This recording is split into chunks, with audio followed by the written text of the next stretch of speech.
Msaidizi wa Rais Faruk Kibet amewarai wa Kenya kuwapuuza viongozi wa upinzani wanaoeneza siasa za kuwagawanya kwa misingi ya ukabila. Akizungumza katika shule ya msingi ya Shitirira huko Malava ambapo alitoa shilingi milioni 1 za ujenzi wa jumba la mankuli, Faruk alihusuta upinzani kwa kukosa ajenda mwafaka kwa Wakenya.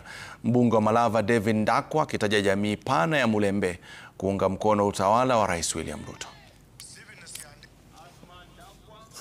My colleague.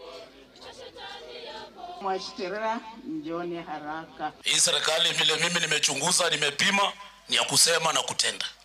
Mheshimiwa Ndakwa, kuna wale labda hawakupigia kura. Kuna wale labda ama zile sehemu ambazo najua hazikuperform vizuri sana kupata kura. Sasa wewe ni kiongozi wa Malava. Wewe ni mbunge wa Malava. Kuna wale ambao walikuwa pande ile ingine. Halo? Kuna wale walikuwa pande ile ingine. Lazima ufanye nao kazi na uwalete pamoja ili Malava ifanye nini? Isonge.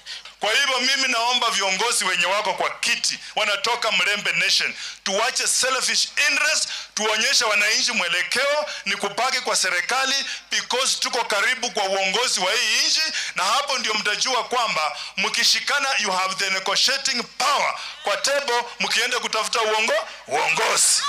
Yule mkabila alikuwa ametangaza hapa maneno mengi ya kwamba watu ya Western sijui watakuwa vipi.